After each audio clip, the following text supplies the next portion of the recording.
So it's an open source web application framework maintained by Google and its community. So it provides a robust single page application framework for building clients centric applications just using HTML, CSS, and JavaScript, right? So let me read this statement again. It provides a robust single page application framework for building client centric applications using HTML, CSS, and JavaScript. So how did I feel when I went to listen about this spa bandwagon that everyone was talking about?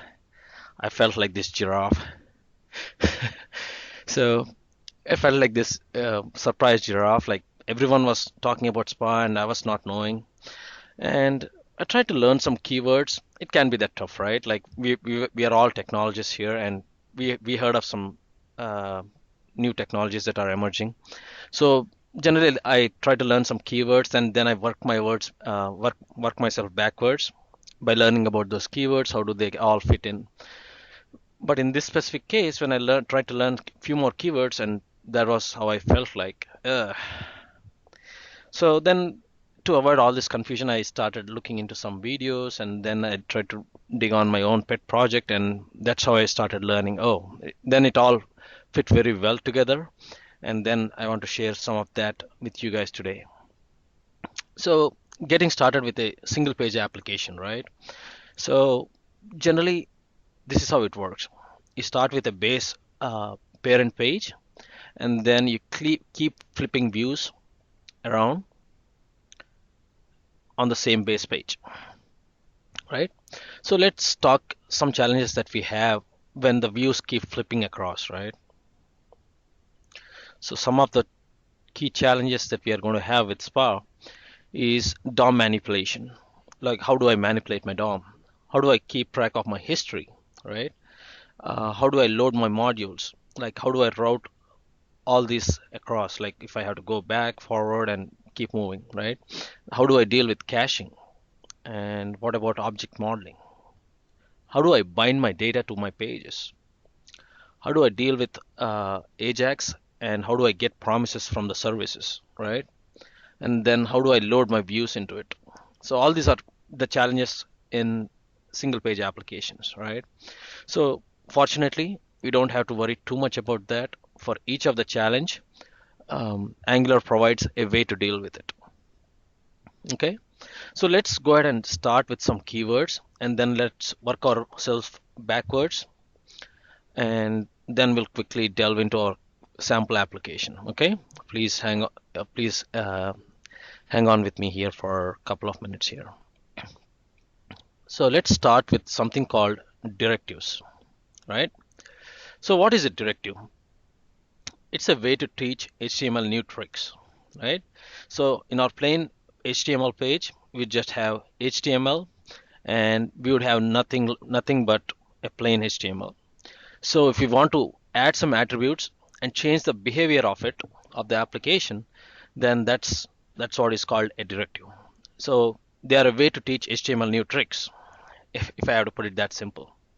So it could be you could write your own custom directives or stuff like that, but for now we'll just stick to some basic key directives that Angular works, right? So let's assume this is our base page. My bad. So let's assume this is our base page. So ng app, when this directive is present in your HTML, after the script is loaded, when it sees this angular.js, and when it sees this script is loaded, then it's going to initialize this Angular application for you, right? And then you can provide it a name. Then there is something called ng model, which creates a property called name into your scope. So we'll talk about scope a little bit down the road here. And then there are these data binding expressions, which evaluate the data that you have, which evaluate an expression and provide the value to it into the input, right? So we had learned about three directives. One is ng app, which is our key directive, which initializes your Angular application. And there is this ng model, which is like a which creates the variables and stuff like that into your scope. We'll talk about the scope, like I said. Let's learn a little bit more about directives. We have this ng repeat, which if provided a list of names, which we have initialized here. If you look at it here, ng initialization. So we declared a variable called names, which is an array of names, and then we can loop through it using a person name, and then we evaluate the expression using this braces here.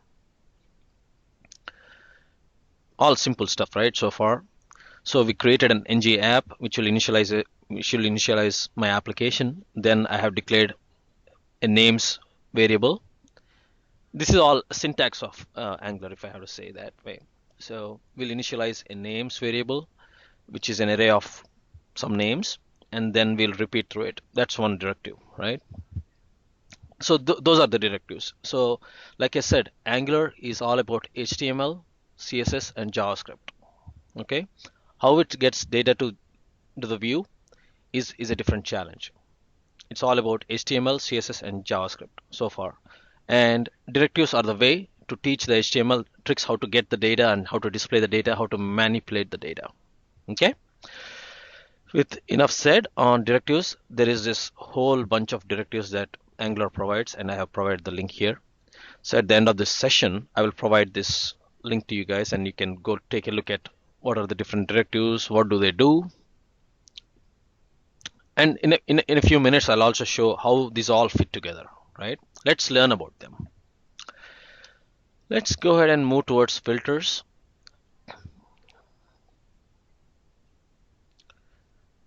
I just wanted to confirm, can one person just say they can hear me?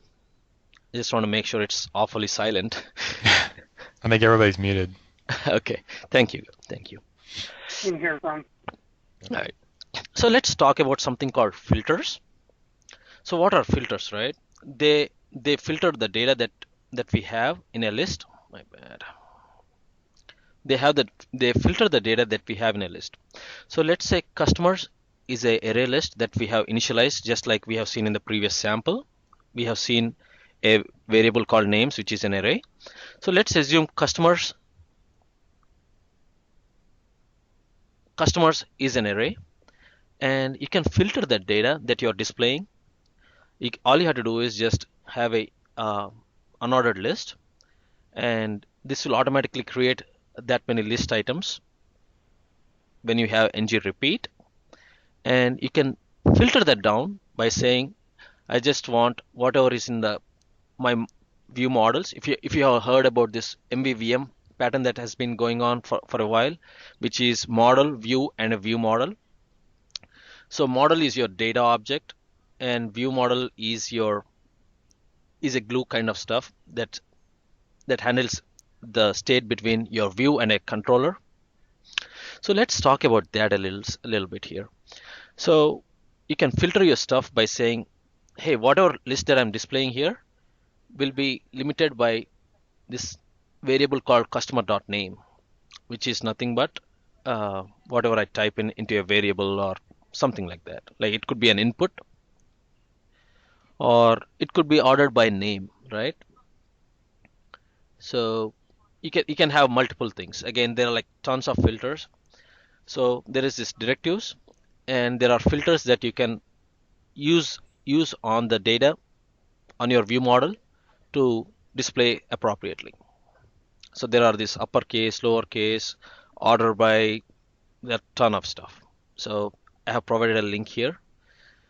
So enough said about filters, right? So we have learned about directives, filters, which can control the data that we want to display. So let's get to the MVC part of this AngularJS, right?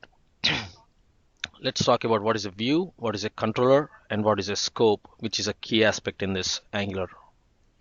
So view is your HTML, and controller is an entity that is responsible for processing incoming requests, handling input, and saving the data and return a response back to the client.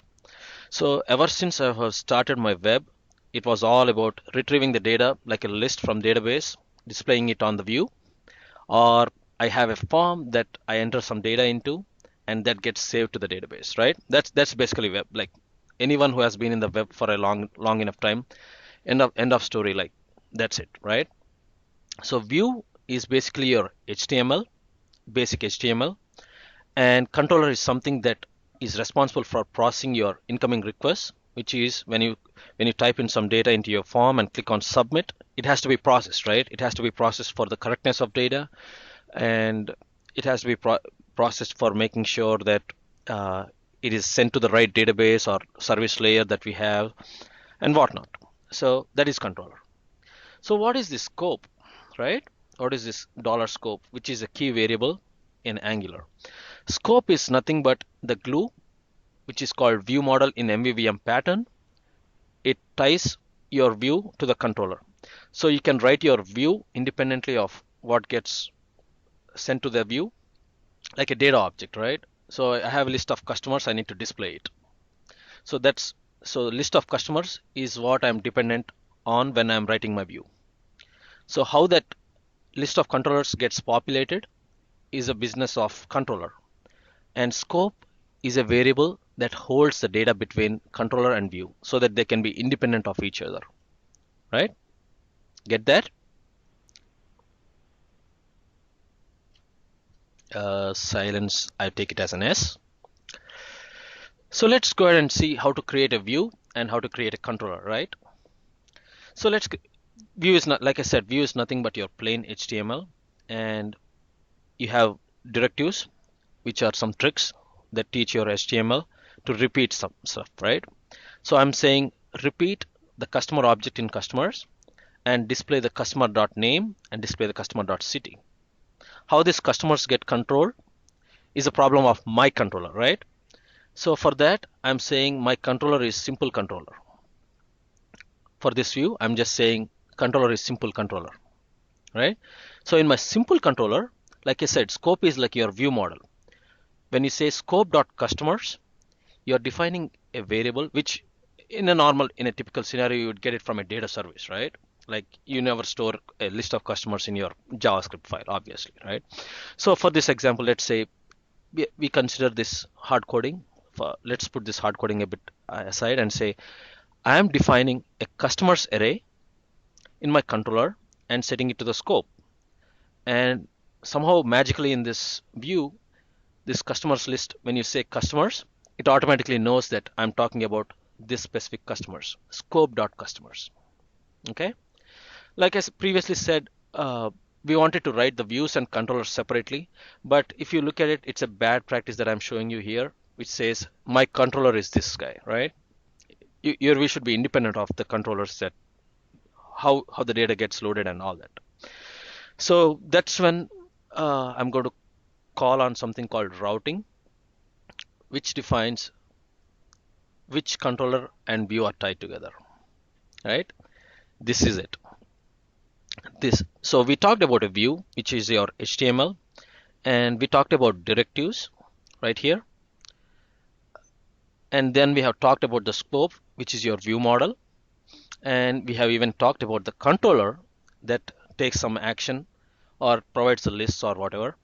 And the controller, we did not talk about something called factory, because factory is some kind of a data service that we call to get data or post data. So we did not talk about that. So that's how the controllers get or are called data services. So far clear with this part of it? Everybody clear? Like any questions so far? I'll open it for like a couple of minutes and then I'll keep moving on. Sure. Hello? Did someone have a question? I heard something, but I don't know who that was. Okay. All right. For now, let's keep moving, right? So let's talk about this module, config, and routes, and then we'll come back to the same picture that I'm showing, and it all makes sense, right? So let's create something called a module. So module is everything for this Angular application. So the way to create a module is, all you say is angular.module, and you create a module name. And there is this array, we'll talk about that array in a bit when we get to the sample application we have. You can inject in certain other example modules that you have or some helper modules that you have into your specific module. So you can write your applications in a modular format and inject it with some other modules. So we create a module which is like our basic of Angular, and then we define something called routes. So the way we define our routes is using a configuration, right? So if you look back and say, this is my module, which is like I'm just creating a module and saying, okay, this is my module name. And then I define a configuration which contains some routes, and those routes tie your view and a controller, and those two talk to each other is using something called scope, which is like a view model. So view, a model which is somewhere here, and it gets this model, and view model is something which acts like a communication between your view and controller. So let's go ahead and talk a little bit more about the routes, right?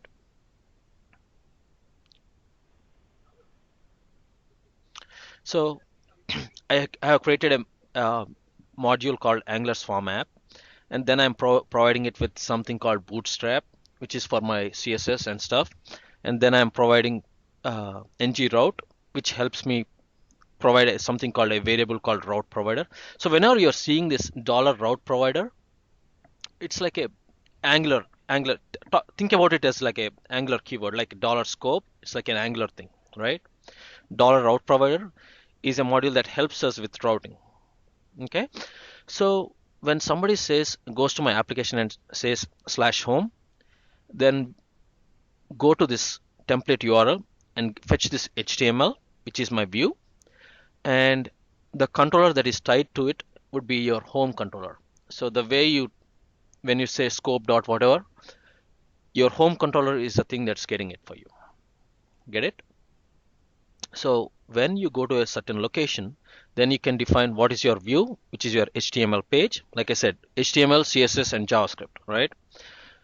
Then your controller is your home controller, which will be a JavaScript file, a class defined in JavaScript file. So when you create a new vendor form, then I'm going to say get this thing, and here is your controller. And when I say update a vendor, then get this vendor template HTML and tie back. If none of them is provided, then redirect back to the home. So some people may be curious of why I have added this thing instead of just a function that takes in route provider. So there is a known issue with AngularJS. So most of you might have heard about this minification and unification. Sorry, my bad. Minification process, right? So what happens is when you go through that minification process, all the white space in your JavaScript file is truncated so that there is less bytes traveling to the web page. Okay, so let's say when you go through the minification process, but Angular depends on these keywords, right? Route provider, $scope, and stuff like that. Those will be truncated. So if this is what we specify our input parameters using this, then minification process understands that, hey, I should not rename this route provider to something like R or something, right? So that's if you heard about minification, that's what it is. So I'm adding this to just avoid the minification problems that Angular has. Okay.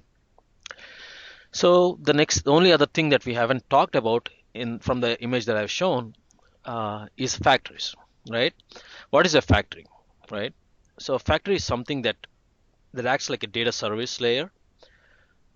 So let's see a sample factory, right? So angular.module of demo application that I've created, and then I'm creating something called simple factory, and within that I'm returning a list of customers. So when somebody asks me for simple factory.get customers, then I'm going to run through this function. Right now it's just returning a blank array of customers, but this will be some call to a database using a AJAX call, right? So let's go back now that we have talked about routes, factories, modules, let's go back and look at this. This is all about Angular. This is a module. Create a module for your modular section of what you want to write, and then create a config which will contain routes, which will tie your views and controllers. And then we have this scope variable which acts like a view model, and we have directives on the view on how to manipulate the list or something, or how to do stuff like that, right? And then we have factories which our controllers talk to get the data. So I hope you all are clear on the basics of Angular, right? These are the basics of Angular. This is it. And if you're all comfortable, we'll move on to the next session, which is Bootstrap basics, right? So what is Bootstrap? We all have been hearing about this Bootstrap a lot. What is it, right? So Bootstrap is one of the most popular HTML, CSS, and JavaScript framework for developing responsive mobile-first websites. Okay, so it includes HTML and CSS-based design templates that you could use for manipulating a lot of elements, right? Like the HTML5 elements, the typography, the forms, the buttons, tables, navigation. So that we can give your website a consistent look, right? So with that being said, so let's get a little deep into it and understand what is it, right? With Bootstrap, it is easy to create a multi-column layout. So every so how Bootstrap treats your web page, it treats it as a 12 column grid system. So if there is a web page, then it treats it as a 12 column grid, and then it rearranges itself when viewed on different screen sizes. So you could be viewing your web page on a mobile device, or a smaller phone, or whatever that could be, right? It'll realign this 12 column span into however it needs to display based on the device that you have selected. So the way to get started is, in your HTML, start with a div class equal to container. Of course, we'll look at a sample application we have, and then we can talk a little bit more. But at any given point of time, treat your rows as a sum of 12 columns, right? So if you know that basic, then you can start working on with Bootstrap. So initially when I started with Bootstrap, I didn't know what it was and how it was. I think this was a key puzzle that I missed, like knowing that each row of your web page is divided into 12 subcolumns, and it automatically adjusts itself based on the CSS that it has to adjust for the responsive web applications, which is your mobile devices or whichever device that you are looking at. Okay, I think this is repeated a little bit.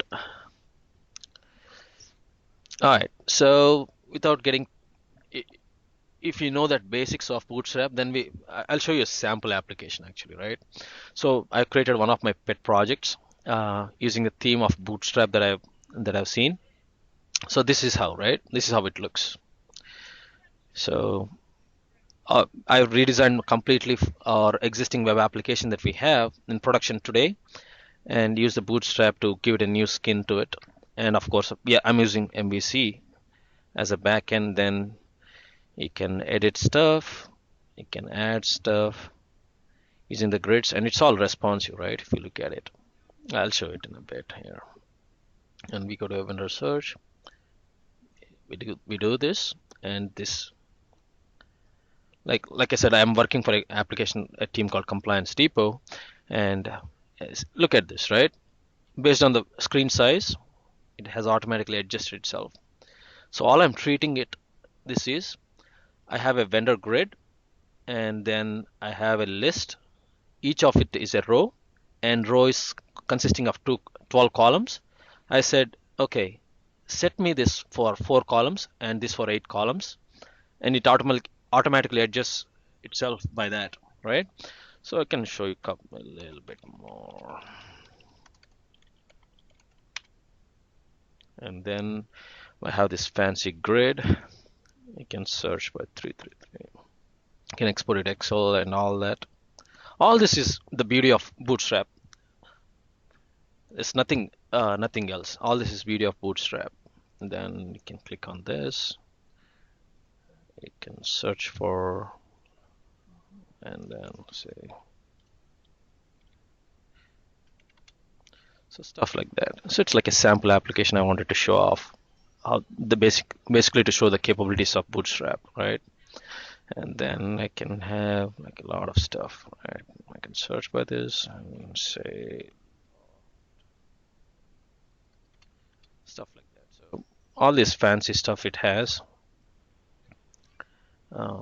Let's search for vendors in California. Let's check.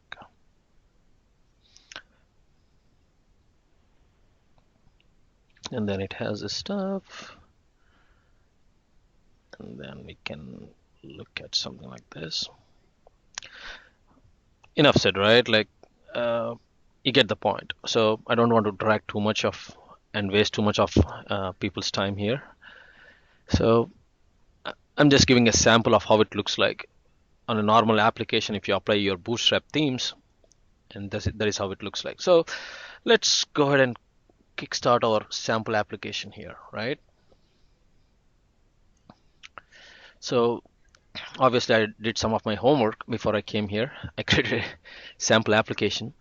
So let's go ahead and add a new project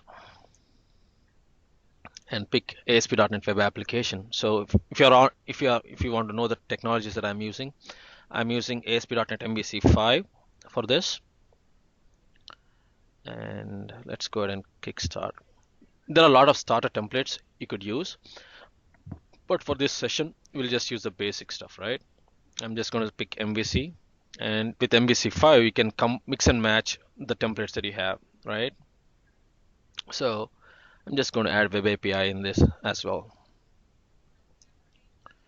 And then we create a sample application.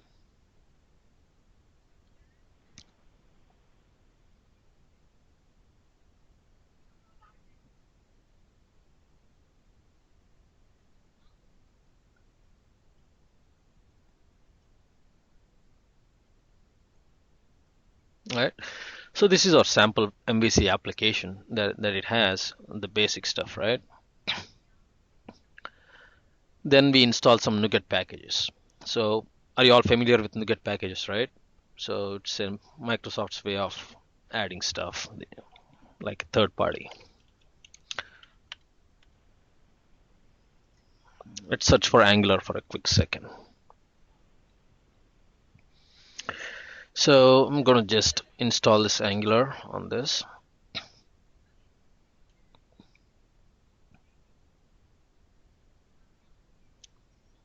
For this session, we'll need these packages.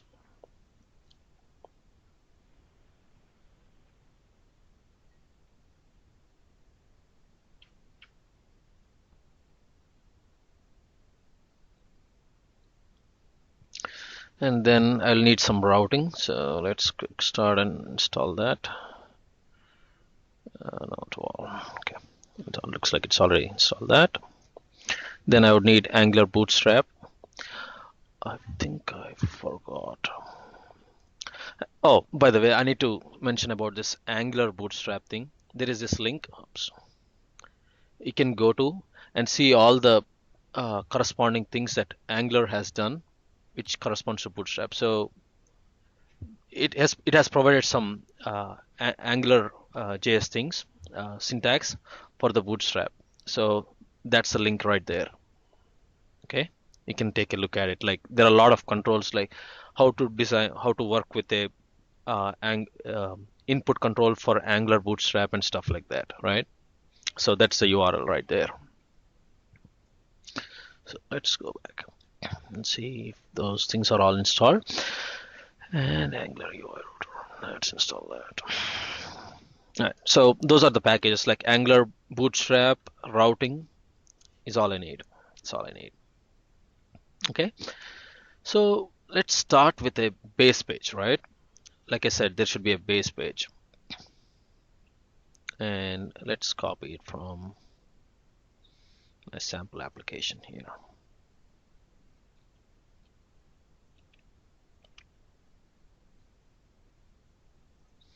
So let's go ahead and go to the views. Obviously, like there's this home thing, which is your default start page, if you have to look at it. So we are not going to use any template layout pages. So I'm just going to set layout equal to null. And I'm going to add this tag to ensure that's proper rendering and the touch zooming when you look at the website on a mobile device, right? So we'll talk about these two styles and scripts in a little bit here. So like I said, like there's something called concept of bundling and minification. So why do I have to bundle a bunch of files? Because like every time you make a request to a web page, if you have multiple JavaScript files, let's say you go to Microsoft msdn.com, right? And if you look at it and look at the network traffic, all the JavaScript files within that web page are making an additional call. That's an additional round trip, right? So the reason that you bundle is if you bundle all your script files into one, it'll be that many less trips back and forth between the server. So that's the reason you bundle. This concept called bundling for both the style sheets and the scripts, right? And then, like I said, ng app is the Angular module name that you want to define, and ng view is responsible for flipping the views, right? So like I said, in your single page application, you have this base page and it keeps flipping the views from one view to another view depending on how the routing is done, right? Then let's go ahead and look at you know what, let's look at this application that we have pre-built, right? So then we go and look at, there is something called app folder. So this is how I organize my stuff, right? In Angular, I create a folder called app, and within which I have my controllers, I have my custom directives that I want to write, any views that are substituted into this ng view, like, and any data services that I want to go get data from or post data to. And then again, I have this module JavaScript file, which I have just shown a couple of minutes ago. So what I do, I go ahead and create, why is it hung up? Not sure why. Yeah, so it's back up. So I start with this folder structure, and then I create a module. Name it your own module, right? Let's say, see, since I'm into business of vendors and clients, let me start with a vendor module, right? So I create my own thing called angular.module, vendor module, and these are the, have you all heard about dependency injections, right? Like whenever there is a dependency, then your IOC container is responsible for injecting that stuff. So even if you don't know much about dependency injection, don't worry about it. So it's just a way all your dependencies get resolved at runtime. It is a business of IOC container, which does that, right? So I want my vendor module to be dependent on routing and UI.bootstrap, which is a package that I have installed just a couple of minutes ago. So let's start. So for that module, I'm defining my configuration. Again, I told you like why I had to do this, because to avoid the issues of minification.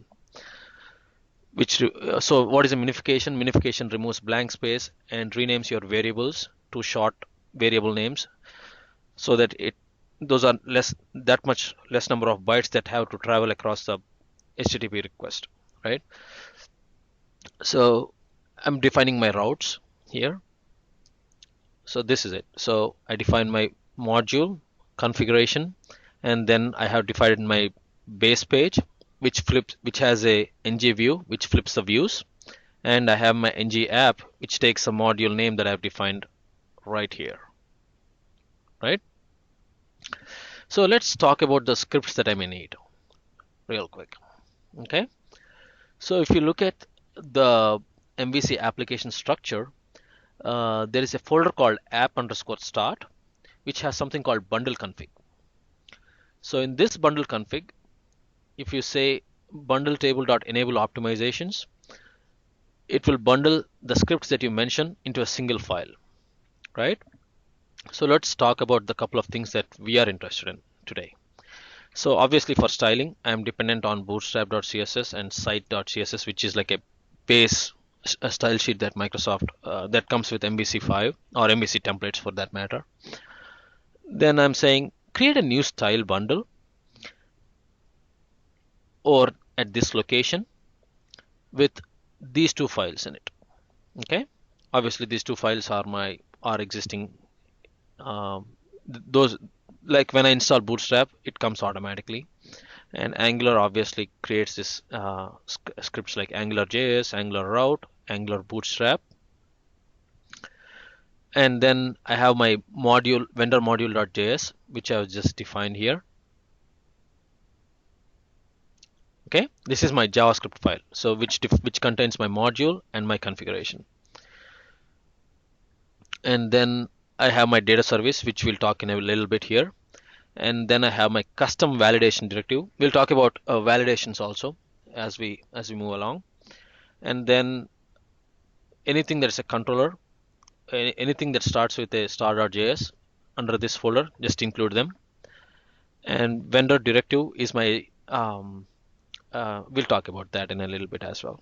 Okay, so I'm bundling all my scripts, which is my bootstrap and site.css, the basic style sheets, and then I'm including all my Angular routing, bootstrap for Angular, and my vendor module, which is my module initialization, configuration, and routing. Then I have included my factories, which are my data services, and then I have validation custom directive. Then I have my controllers, and obviously the views will be flipping, right? Using the ng view, this is responsible for flipping the right views based on where I am located, right? So what I'm building, right? So we'll build a page to add a new vendor, and then we should be able to edit that vendor, correct? So also we need to have a startup page, which will be a startup view. So for that, I have created this home.html.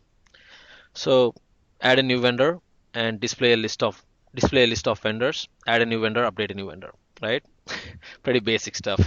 Who doesn't know this stuff? Like, we've been dealing with this stuff ever since web was invented. It's the same stuff.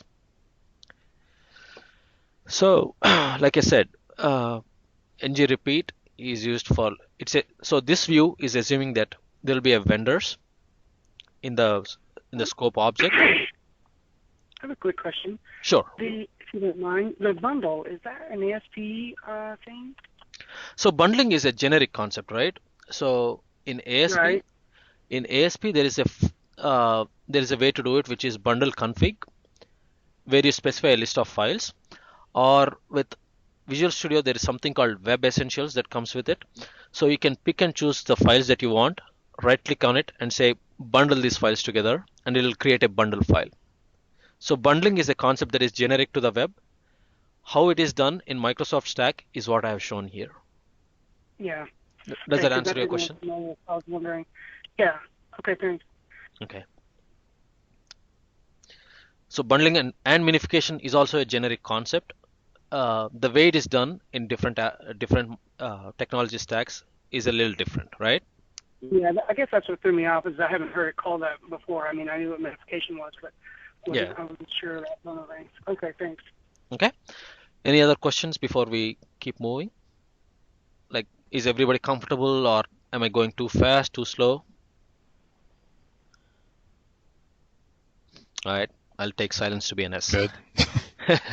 Thank you. All right, so we'll talk about displaying a list of items. How do we get them? And we'll add a vendor, update a vendor called 123 here. Simple stuff. So for this, when I'm saying for home.html, your controller will be a home controller, right? So let's go ahead and define the home controller here. It will be in the controllers. So simple stuff. So to my vendor module, I'm going to add a controller called home controller. You define the name of your controller here and say add to that, and then that takes in a function into which we are doing all these dependencies, right? So it takes in a scope, which is your view model, and then it takes in a dollar location, which is like a module for letting you know where you are in the web application, right?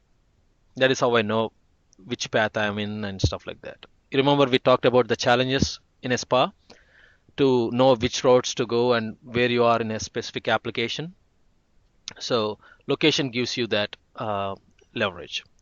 And then model, if you want to display your stuff as a model window, sure. Then there is a service called, there is a module for that. And data service is my data service that I have written, which we'll talk about in a little bit, which is a factory, right? Factories are how we retrieve data from and make a call to. So we'll talk about that in a little bit here. So when this controller is called, I want to call data service dot get vendors, which will help me display my list of which will help me display my list of vendors. So this is like a promise, right? When I make an asynchronous call, then it returns me a promise which needs to have two delegates, right? Two delegate functions, right? One is for success and one is for failure. Let's delve a little deeper into that in a quick second here. And then when I click on show create new vendor form, which is what happens on ng click, which is again a directive. Anything that starts with ng dash is like a treat that as an Angular directive, right? So when I click on this button, what should happen, right? It's saying show create new vendor form, and my controller should have that show create new vendor form and attach it to the scope so that view and controller can talk, right? So my view only knows about the vendors object and these two functions. So what I'm doing is I need to define those three things. One is scope.vendors, which is used for displaying the list, and there are these two methods, which is create new vendor form and update the vendor form, which takes in an ID of the vendor again, like we have seen here. And so all I'm saying is in show create vendor form, I'm setting the current location.path to be a new vendor form, okay, which will be, because you remember we have defined these routes in here in our vendor module. We defined our routes to be new vendor form. So I'm setting this routing here. That's the path. And in my vendor module, I also have update vendor form, which takes in an ID as an input parameter and sets that location.path to be that. If you want this new vendor form to be opened in a model window, then all you have to do is this, whatever model module that is injected, use that model.open, and you'll set the template URL to whichever path. And then since this is not routing, you're opening in a model window, right? So instead of location.path, you set template URL is this and the controller is this, which is same thing as this guy, correct? So let's go ahead and see what this data service has and what is it doing to get the vendors, right? Like I said, all my services go into under services folder, and I have something called data service, right? So it has this get vendors function. Let's focus on this, right? Let's not get too deep into these other functions. We are just interested at this point in something called get vendors. I'm creating a factory on my vendor module and saying, okay, the name of my factory is data service, which is what I injected here in my home controller, right? If you look at it, the data service is something that I'm injecting. So for that, I have to define a factory, vendor module.factory of my data service, and $HTTP is a way to call this AJAX calls, make these AJAX calls. So if you have a web API, then let's look at the vendor web API, right? In ASP.NET MVC web APIs, you have something called web API controllers, right? This is a name that you specify in your data service. So all I'm doing is returning a promise from here saying make a call to this vendor web API get. And I have a get method which returns a list of vendors here. Nothing fancy, right? So I'm returning a IEnumerable list of vendor view models and with just the name. Oh, let's look at that, right? And if you want to make a call to the controller, it will be vendor get vendors. So in my vendor controller, I'll show you once we debug here, right? Vendor get vendors.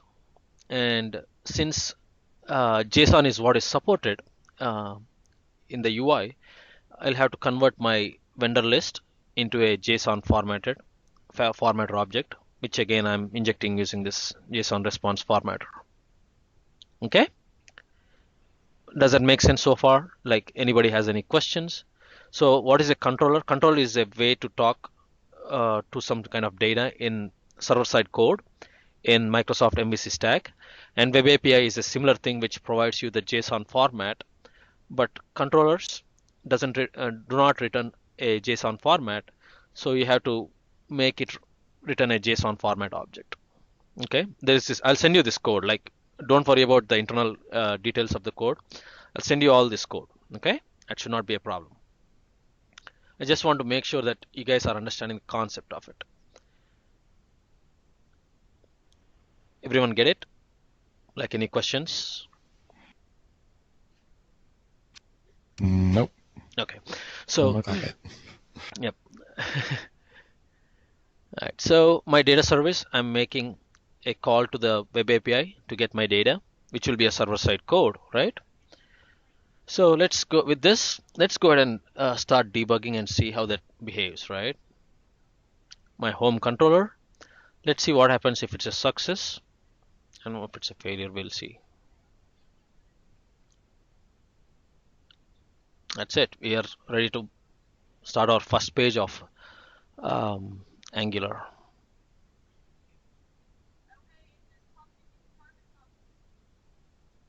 Right, I hit F5 if somebody wants to know what happened on that.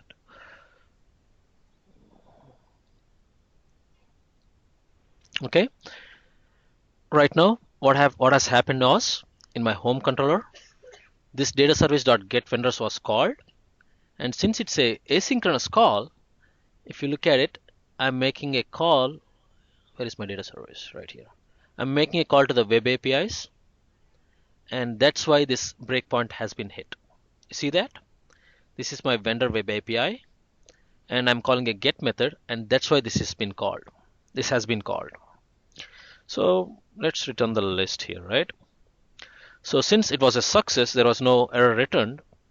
It has gone to this success function that we have provided, success delegate function. And what I'm doing is, if you look at it, results.data. I'm returning two objects, right? One is my one source apartments, and then that's my street name, and that's my part-time job. Sri Money Cleaning Company. I really do code cleaning rather than house cleaning, so let's move on.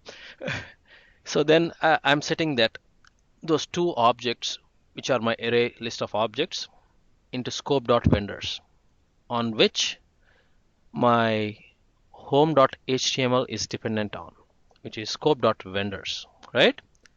See that? So my home controller has made a call to get vendors in data service, and data service in get vendors function is making an asynchronous call to my web API, which is my server-side code, and it returned a promise, and the promise returned a success. And I'm in the success function, and since I have retrieved the data, I'm setting the vendors, which is my viewModel.vendors, with the data that I've retrieved from my service. And then let's look at this, right? So there are my two vendors. One is this, and you all know my part-time job now. All right, so that's how we retrieve data, right? What happens when I want to add something, right? Let's go take a look at that. Oh, we are running out of time, so need to rush a little bit. So let's go to the vendor controller real quick. So in my vendor controller, all I'm doing is if I have an ID of a vendor, then get that vendor data. Again, make a call to the data service to get the vendor. And if it's not, then the scope.vendor is null. Let's define my vendor view, right? So like I said, we start with a form, and then we have a field set, and then we have this form group, which is like a row. In Bootstrap, the form group is like a row. And then remember, like I said, 12 column grid. I'm saying for my label, use 3 columns, and for my text box, use 9 columns, right? So I'm defining a form. So this is a basic form. We'll talk about the validations in a little bit here. We still got 7 minutes. I think we can do it here. So then I define a form, and on submit, on ng-click, I'm saying submit form. Cancel, just cancel it out, and reset if it's reset, right? Pretty basic stuff, right? So this is my form. I have every type of control that we can think of, like input, text box, a drop down, a checkbox, a radio button, and whatnot, right? And a date control. Obviously, these are the basic controls, right? This is my form. Don't worry about this ngIfs and all this here. Just focus on the row, a label, and whatever input control that we have. Okay. Then we go to the vendor controller. Then I'm saying if I have an ID for a vendor, then fetch that vendor from data service. We have seen how data service works, so I'm not going to go too deep into that. And there is something called route parameters, right? Which gets you that route parameters dot values, whatever we have. If it could be ID, it could be name. Those are your routing parameters. And then on submit form, let's focus on this code a little bit. So on your cancel, obviously there is something called a window module that we have, which helps us in history. You remember one of the challenges was history, how to go back and forth. Then it will just say history.back and it'll go back. On reset form, it'll just reset your form and hide any errors, like any validation errors that may kick off, right? So you want to hide those errors. I'm doing a broadcast, which I have a custom directive for. So on a submit form, what happens, right? So first I need to make sure that a form is valid. So a form could be in one of the 4 states, right? When you click on a submit, it could be in a form valid or invalid state. Similarly, the controllers, each control in your form, like if you look at the input control here, it could have one of the 4 states, right? Valid, invalid, pristine, dirty, touched, untouched, right? Valid is if it has passed all the validations, and obviously $invalid is opposite of that. Pristine, like I have never focused on that control. Like if you click on the form and put your mouse on that, then you focused on it. If you have never focused on it, it's called pristine, and $pristine will help you get that. And $dirty, which means if you have touched that code, you have touched that field, and untouched is touch and change the value of it. Touched is if you are just put your, I think my bad, I take back. So valid, invalid, pristine, the value has never changed. Dirty, the value has changed of the text box. Touched, if the focus was on that, like I put my mouse cursor on that, untouched, it has never been touched. So these are the four important states: pristine, dirty, touched, untouched for a controller, and valid, invalid, of course, for the at a form level, right? So the reason I have this no validate on my form is I want to disable any browser's native validation, and role is equal to form. It helps in some styling here. Let's go ahead and take a look at vendor controller, right? Let's focus on this submit form. What happens on a submit? So I'm calling my data service. If it's a new vendor, I'm calling my data service to insert that vendor. Again, like it's a promise. So I always, whenever there is a promise, I need two functions. One is for success and one is for failure, both having the results. And then if there are, obviously, like when you're trying to make a call to the server side, there could be errors. And then you set has form errors equal to, I have declared a variable called has form error, and form errors, I'm setting the whatever errors that I'm getting using that into this, right? So again, let's go ahead and click on this form real quick here.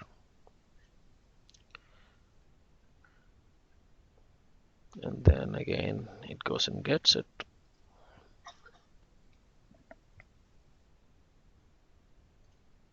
And then I click on add new vendor.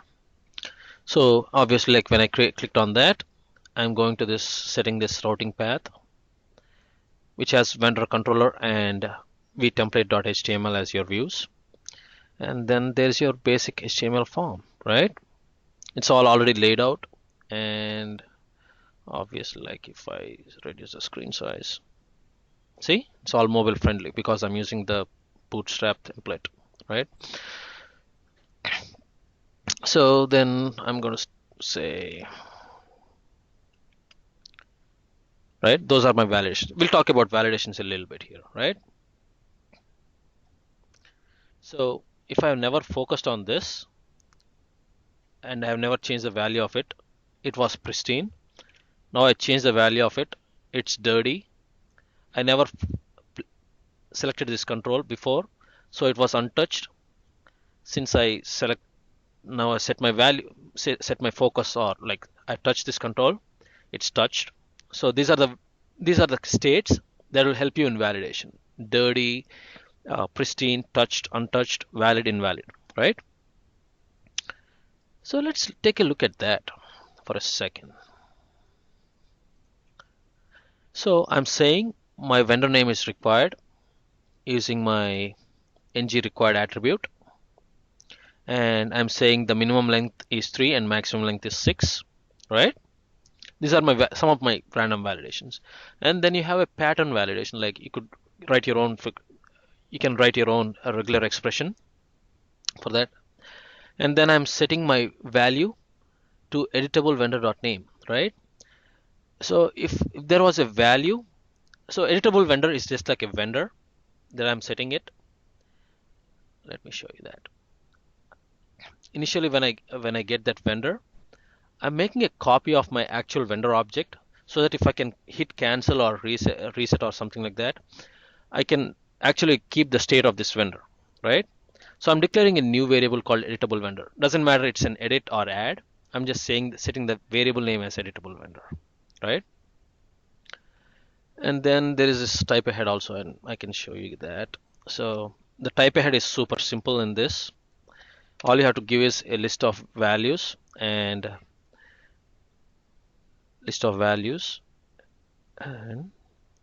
then all you have to do is there is this type ahead key for a variable called cities. So in my vendor controller, I'm declaring something called cities, and in my HTML, I'm looping through those cities and it'll look for it, right? Depending on the view value. Remember we talked about the filters in the very first stages. We get to see the real use of them right now. So $view value is the value of this control. So as soon as someone starts to type it, it starts to filter your cities list with that value, right? Super simple. Use this type ahead. Normally, I would have to do all kinds of funky stuff on a normal day, but this has made my life much easier.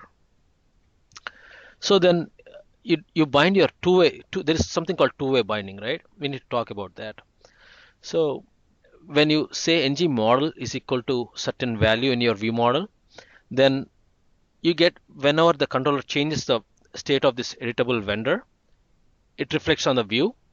And when you change something on the view, it goes back to the controller. So when somebody clicks on submit, the editable vendor.name will have a value here, right? So let's take a quick sample of look at that. Oh my God, I'm already 2 minutes late. So let me quickly wrap up the validation part, right? So I have all these random options for directives for setting my validations. And how do I display my error message? Simple, right? You create a span help block, and you display the error only if the required is set, and if it has been touched, right? You don't want somebody to go to your form and see, hey, vendor name is required and all those errors on your page. So only if somebody has touched it, right? When some focus is on that controller, only then would you display a vendor name is required. And if there is a pattern error, obviously you want to do this. You want to always check for if it has been touched or is dirty, right? In my case, I want it to be on touched. You could have a similar class that says, or at a higher level, you can say show a has error only if the vendor name is invalid and somebody has changed the value of it. Like for an edit form, only change it if somebody has changed the validation. Let's say you trust your data from the database. So if it comes to the form and somebody changes it, only then in that case you would want to, and if it's invalid, like failing this length or something, you would want to display it. So that's a little bit about validation, right?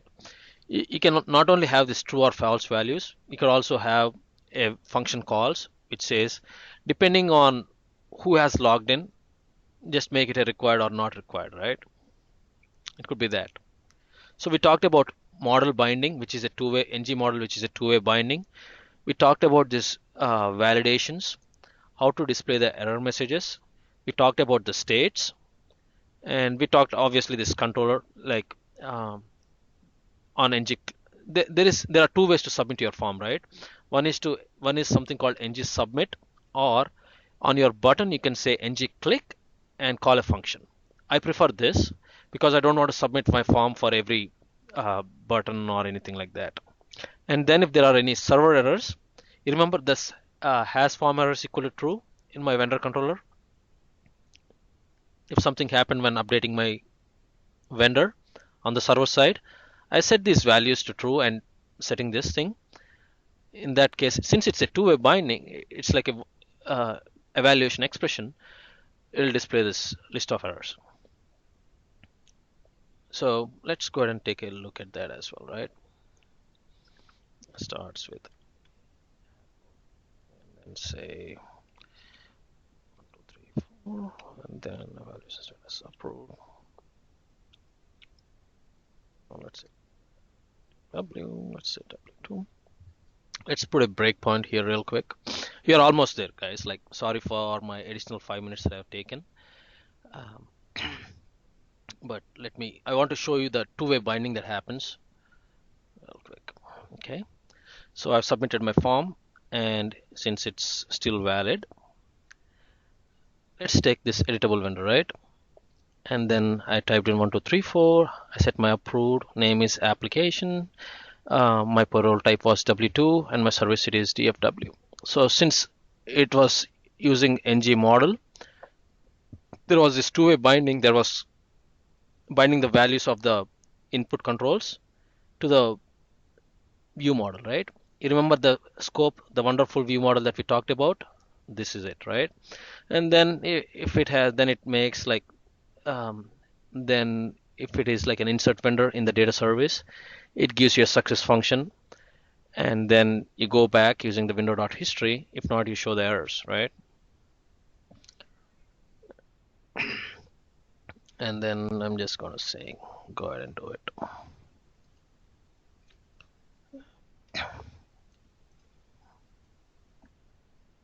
Okay. And then it's still working on the data service part of it.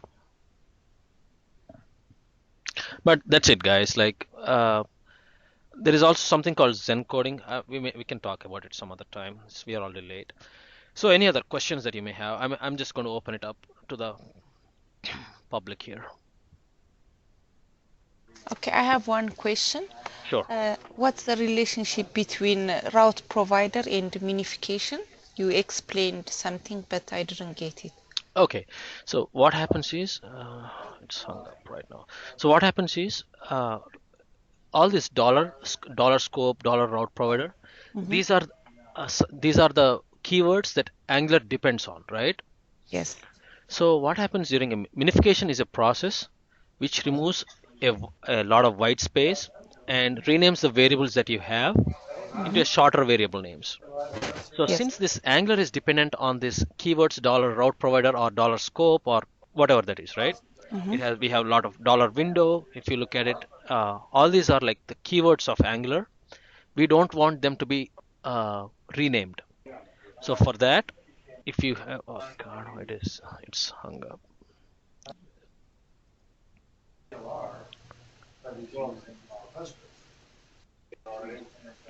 You know, this funky Internet Explorer sometimes behaves that way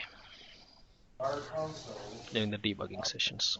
It has too many sessions open. So for that reason, you have a way around it, which is, let me show you my slideshow, which is why I had to have something like a within these brackets. You need to set your parameter names in under quotes. I see. Okay? Does Okay. that make sense? Yes. Okay. Any other questions? So guys, I really want to encourage you guys to have a pet project, try it out. And my name is Sridhar, and I'm always available for questions, real time. Like there may be issues that we may face real time. I have a little bit of knowledge on this and a lot of experience with MVC and Bootstrap. Of course, a decent knowledge on Angular as well. So pick a pet project like your own application that you have, which is outdated. Right, try to rewrite some parts of it. Or there are situations where you have data fixes, right? The most popular data fixes. So I have a similar site for how I did that. I'm going to show you that. So other than that, please provide me some feedback, like you liked it, you don't like it. Am I too fast, too slow? Is the content relevant? Stuff like that. So my next session would be on unit testing with Microsoft Stack again, MS tests, and then we'll talk about a little bit about Rhinomocks, fakes frameworks, and data-driven testing and stuff like that.